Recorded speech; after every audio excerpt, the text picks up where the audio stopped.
The station at Alder Point had been quiet for years, not completely abandoned, but close. Most trains passed through without stopping, and only a few local commuters used the platform during the day. By evening, the place was almost empty. The old lamps along the platform cast weak yellow light onto the concrete floor, and the wind from the nearby ocean carried a low, distant sound through the rails. Marcus Halley worked the night shift at the station. His job was simple: lock the waiting room, check the tracks, make sure no one was wandering near the rails, and stay there until morning. Most nights were uneventful. Marcus spent the time drinking coffee and reading on his phone while the occasional train roared past the platform without slowing down. The schedule rarely changed, except for one train. Marcus noticed it during his third week working there. At first, he thought it was a mistake in the system. Every night at 2:17 a.m., a train appeared on the schedule board, but there was something strange about it. Instead of a route number, the screen showed only one word: Last stop. Marcus checked the system logs. The train wasn't listed anywhere else. No departure station. No destination. Just the time, 2:17 a.m., and according to the board, the train stopped at Alder Point only once each night. The strange thing was, Marcus had never actually seen it. Every night around 2 o'clock, he waited on the platform, but nothing ever arrived. Until one night, the air was colder than usual. A thin fog drifted slowly across the tracks. Marcus leaned against the metal railing, holding a cup of coffee. He checked the clock. 2:16. The station was silent. The ocean wind had stopped. Even the insects around the lamps were gone. Marcus looked down the tracks. Nothing. Just darkness stretching into the distance. Then he heard it. A distant rumble. Low at first, barely noticeable, but slowly growing louder. Marcus stood up, straight. He stepped closer to the edge of the platform. The fog moved slowly across the rails. Then two dim lights appeared in the distance. Headlights. A train was coming, but something about it felt strange. The lights were yellow instead of white, and the sound of the engine was deeper than normal trains. The train slowed as it approached the station. Metal wheels screeching softly against the rails. Then it stopped, right in front of Marcus. The doors opened with a quiet mechanical hiss. Marcus looked inside. The interior lights were dim. Old. Yellow. And the passengers inside were all sitting perfectly still, looking straight ahead. Not one of them moved. Marcus felt a chill run through him, because the train schedule had said something very specific. The train stopped only once each night, and suddenly Marcus realized something else. The doors were open. Waiting. The train doors stayed open. Marcus stood on the empty platform, staring into the dimly lit interior. Something about the train felt older. Not broken. Just different from the modern trains that usually pass through Alder Point. The metal sides of the cars were slightly worn. The windows looked foggy from the inside, and the yellow lights inside the cabin flickered softly. Marcus took a cautious step closer. "Hello?" he called toward the open doorway. His voice echoed slightly through the empty station. No one answered. Inside the train, the passengers remained completely still, sitting in their seats, facing forward. Marcus leaned slightly into the doorway to get a better look. There were maybe 12 passengers in the car. Some sat near the windows, others further down the aisle. None of them spoke. None of them moved. Marcus noticed something strange about their clothing. One man near the front wore a long coat that looked decades old. Another passenger had a hat that Marcus had only seen in old photographs. Further back, a woman wore a dress style that looked like it belonged to another era entirely. It was like the passengers had come from different times. Marcus stepped back onto the platform. "Is this some kind of special route?" he muttered. Then he heard something inside the train. A sound from the speakers above the aisle. A pause. Soft chime. Marcus froze. Then a mechanical voice echoed quietly through the car. Next station? The voice paused. For several seconds. Unknown. Marcus frowned. That's not a real station, he said to himself. The passengers inside the train didn't react. They continued sitting silently, looking straight ahead. Marcus noticed something else. The train conductor's cabin at the front of the car looked empty. There was no one behind the glass. No driver. The train had stopped at the station, but no one appeared to be operating it. Marcus stepped onto the first step of the train. The metal floor creaked softly under his weight. He hesitated for a moment, then stepped fully inside. The doors behind him closed immediately. With a sharp, mechanical sound, Marcus spun around. Wait. But before he could react, the train began to move. Slowly at first. The engine humming deeper than before. Outside the window, the platform lights began sliding past. The station disappeared into the fog. Marcus rushed toward the door and tried the handle. Locked. He looked down the aisle. The passengers still hadn't moved. Does anyone know where this train is going? He asked. No one answered. Then suddenly, one passenger slowly turned their head. A man sitting near the middle of the car. He looked directly at Marcus. And spoke for the first time. It stops only once. Marcus felt a chill run through him. What does? The man pointed calmly toward the window. The way back. Marcus looked outside. But the tracks no longer looked familiar. The city lights of Alder Point had disappeared. Only darkness surrounded the train now, and the voice from the speaker echoed again. Next station approaching. Marcus felt his stomach tighten, because he had never heard of a station called First Departure. The train continued moving through the darkness. Marcus pressed his hand against the window, trying to see something outside. But there were no city lights anymore. No buildings. No roads. Just black mist beyond the glass. The soft rumble of the train filled the cabin. Metal wheels rolled steadily over the rails. The yellow lights above flickered gently. Marcus turned back toward the passengers. The man who had spoken earlier was now facing forward again. Just like the others. Silent. Still. Marcus walked slowly down the aisle. His footsteps echoed lightly on the metal floor. Excuse me, he said to the man. You said something about the way back. The man turned his head again. Slowly. You boarded after the stop, he said. Marcus frowned. What stop?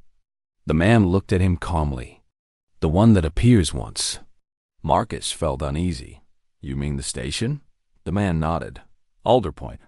Marcus leaned against one of the seats. Why does it stop there? The man thought for a moment. Then he answered quietly. Because that's where people notice it. Marcus didn't understand. What do you mean? But before the man could answer, the train began slowing down. The wheels screeched softly against the rails. The engine lowered to a slow rumble. The passengers remained calm. Almost like they expected this. Marcus looked outside again. A faint glow appeared in the distance. Lights. As the train slowed further. The lights became clearer. A station platform. But something about it looked strange. The platform was old. Very old. The lamps above it flickered weakly. And the station sign hanging above the platform looked faded. The train finally stopped. Marcus leaned closer to the window. The name on the sign slowly came into view. First Departure Remarcus. Had never heard of a station with that name. The doors opened with a long mechanical hiss. Cold air drifted into the train. For the first time since Marcus boarded. The passengers began to move. 3 of them stood up slowly. A man in an old coat, a belia, woman with a suitcase, and another passenger near the back. They walked calmly toward the door. Without speaking. Without looking at Marcus. Marcus stepped aside to let them pass. Wait, he said. Where are you going? The man who had spoken earlier looked at him briefly. To where we started. Marcus frowned. You mean your homes? The man shook his head slightly. Our time. The three passengers stepped off the train. The moment they touched the platform, the station lights flickered, and something strange happened. The platform looked brighter, newer. For a moment, Marcus thought he saw buildings around the station, people moving in the distance, like the place had suddenly come alive. Then the doors closed. Again, the train began moving once more, leaving the platform behind. Marcus turned back to the passenger beside him. What was that place?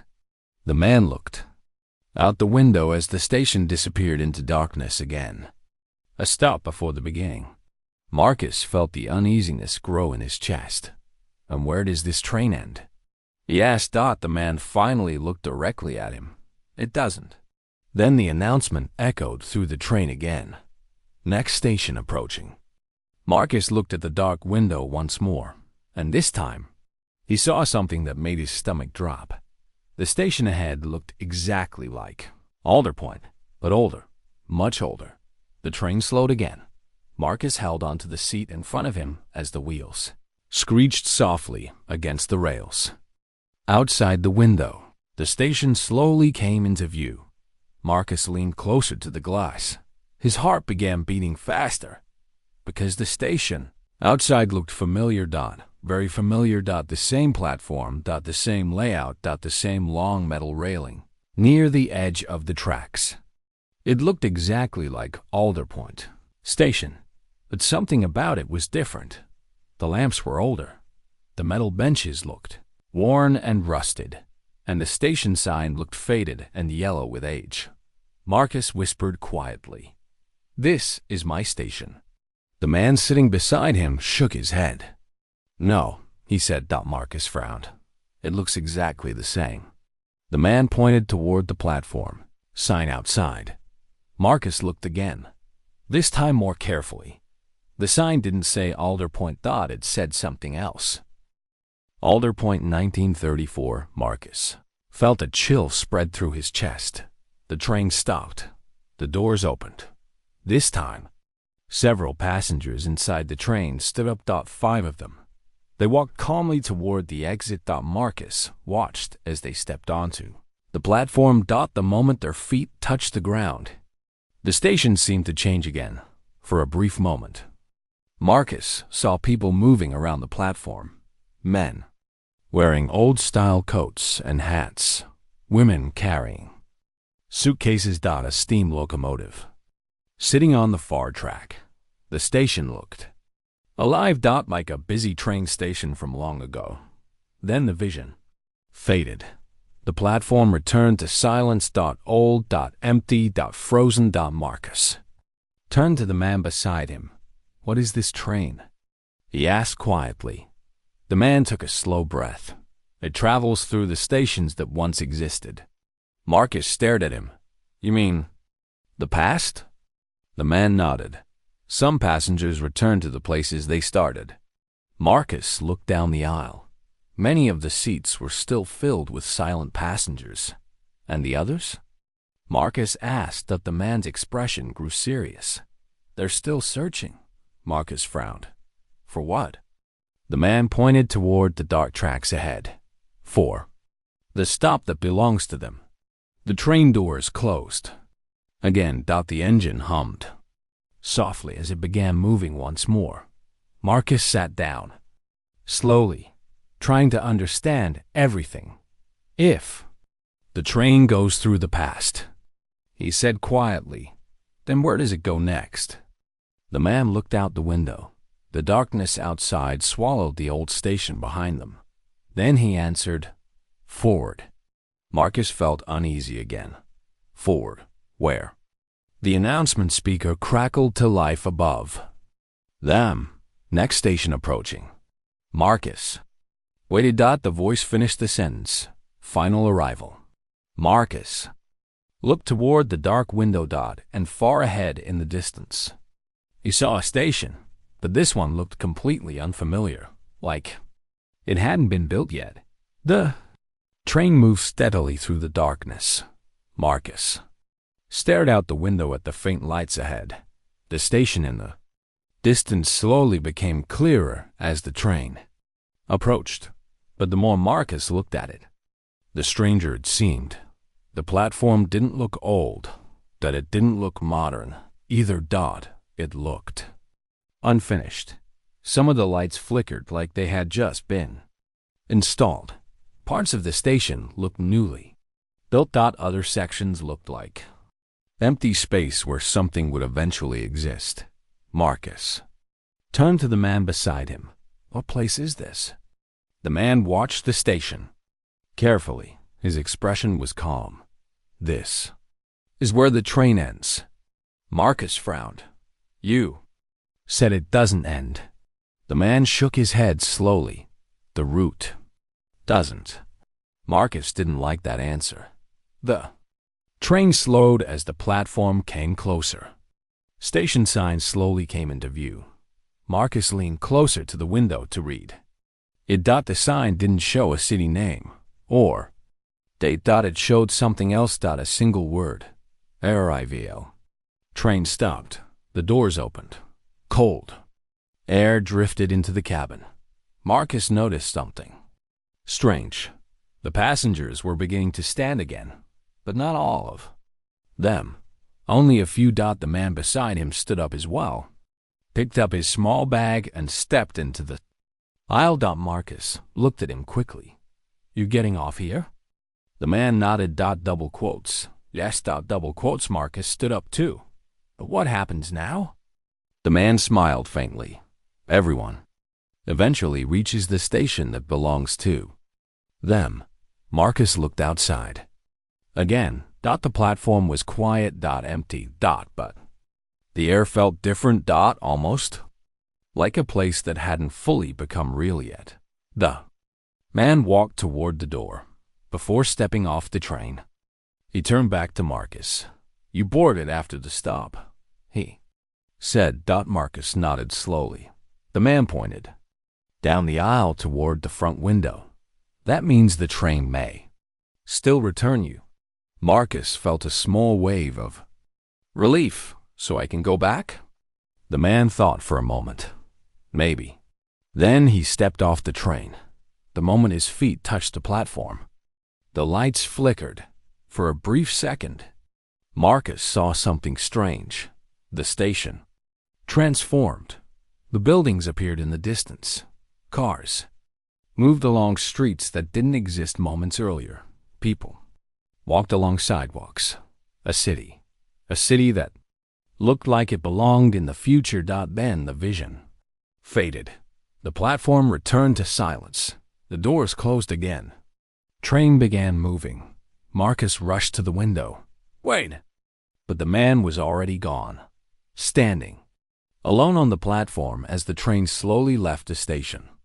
Behind, Marcus sat down slowly. The train moved deeper into the darkness again. Announcement speaker crackled once more. Next station approaching. Marcus waited. The voice finished the sentence. Alder Point. Marcus looked out the window. And far ahead in the distance, he saw something familiar. The yellow lights of his station. The quiet platform. The place where the train had stopped once before. Marcus realized something strange then.